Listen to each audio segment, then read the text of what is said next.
मुझे साफ कहने दीजिए, बात आ गई तो अर्ज करूं। फलस्तीन और इसराइल के दरमियान जंग होने से पहले तुर्की का पावर क्या था, तुर्की पर भरोसा क्या था? तुर्की का जो बादशाह है, क्या नाम है उसका? हाँ, तय्यिब उर्दुगान। अचानक कभी कभार कोई चीज भूल जाती है ना, वैसे तो नाम याद था, तय्यिब उर्दुगान, जिसे मुसलमान अपना हीरो मानते थे। मुसलमान उसे ताकत मानते थे। और मुझे तो माफ फरमाए, मेरी बात गलत हो जाए, मैं एक छोटा और नादान हूँ, लेकिन जब बात बड़ी तहकीक के बाद मेरे जहन में आती है तो मुझे कहने पर पीछे मैं अटता नहीं। मुझे तो तय्यिब उर्दुगान पर पहले ही शक था। इतना अगर वो आशिक इस्लाम होता तो फिर उसका लिबास भी इस्लाम के मुताबिक होता। इतना अगर वो आशिक इस्लाम होता, चेहरा मेरे नबी के चेहरे के मुताबिक, सहाबा के चेहरे के मुताबिक होता। इतना अगर वो इस्लाम का आशिक होता तो फिर मुल्क में उसकी ज़ात में इख्तलाफ ना होता। मुझे तो पहले ही उसकी ज़िंदगी पर एक अजीब किस्म का शुबा था। ये हाथी का दांत है, दिखने के अलग होते हैं, चबाने के अलग होते हैं। ऐसे तो लोग हर दौर में गुजरे हैं। हाथी के दांत की मिसाल, दिखने वाले कुछ और होते हैं, चबाने वाले कुछ और होते हैं।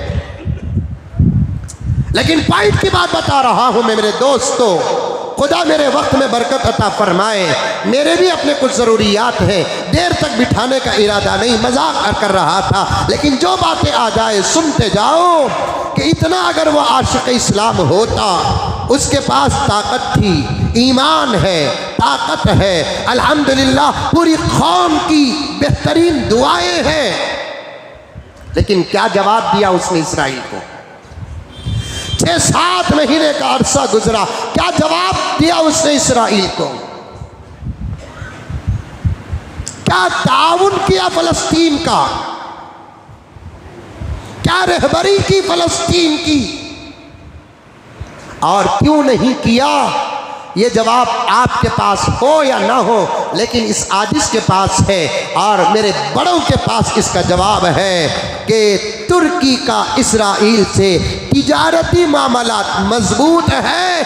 अगर वो फ़लस्तीन को सामने रखकर, फ़लस्तीन के शुहदा को सामने रखकर, फ़लस्तीन के मजलूमीन को सामने रखकर, फ़लस्तीन के बेवगान को सामने रखकर, बेसहारा बूढ़े और माँ बाप को सामने रखकर, मस्जिद अक्सा को सामने रखकर, शहीद मसाजिद को सामने रखकर, मासूम बच्चों को सामने रखकर अगर वो फ़लस्तीन की तरफ से इसराइल का जवाब देता तो फिर तुर्की के मुआहदे और मामलात और दौलत पर बड़ा फर्क पड़ता।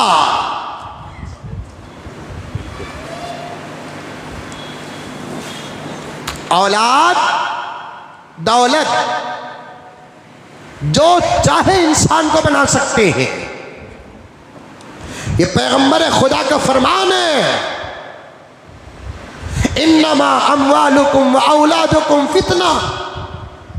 बेशक तुम्हारा माल, तुम्हारी औलाद तुम्हारे लिए फितना है। अब अरबी वो मुमालिक या इस्लामी वो मुमालिक जिनके अंदर दौलत मचलती है। एक ज़माना था जिस ज़माने में अच्छे हुक्मा थे, उनके दौर में दौलत अगर आती तो फिर फितना नहीं था। वो दौर अबू बकर का था, वो दौर उमर का था, वो दौर उस्मान का था, वो दौर अली का था, वो दौर हजरत अमीर मुआविया का था, वो दौर हजरत उमर बिन अब्दुल अजीज का था। अल्लाह अकबर कबीरा। ये वो दौर नहीं है, ये वो दौर नहीं है, ये वो दौर नहीं है। माल और औलाद इंसान को बुज़दिल बना देते हैं, माल और औलाद इंसान को नातवा व कमज़ोर बना देते हैं। इसीलिए मेरे दोस्तों, आज हम अपनी आंखों से इन हालात को देख रहे हैं, लेकिन अब पेप्सी और कोक के बारे में हजरत क़िबला का तहकीकी जवाब आ चुका है। और उस जवाब को समझने के लिए एक ज़बरदस्त इल्म और हालात के इल्म की ज़रूरत है। और ये बात तो पक्की है मेरे प्यारों, पानी हमारी ज़रूरत है, दूध हमारी ज़रूरत है, यहाँ तक कि कोई ठंडा जिसके बारे में कोई बाइकाट का हुक्म नहीं, जिसके बारे में कोई हराम और नाजायज़ होने का फतवा नहीं, ऐसा ठंडा भी हमारी ज़िंदगी की ज़रूरत नहीं है। सादा सीधा ठंडा बना सकते हैं आप। एक गिलास ठंडा पानी लो, एक पाव नींबू डालो, एक चुटकी नमक डालो या एक चुटकी शक्कर डालो, अच्छा घोलो और पी लो। इससे जो फायदा पहुंचेगा वो बड़े बड़े कीमती मशरूबात और ठंडों से फायदा नहीं पहुंचेगा। इससे पैसा भी बच, इससे दुश्मन को भी जवाब, उनकी कमर भी टूट जाएगी।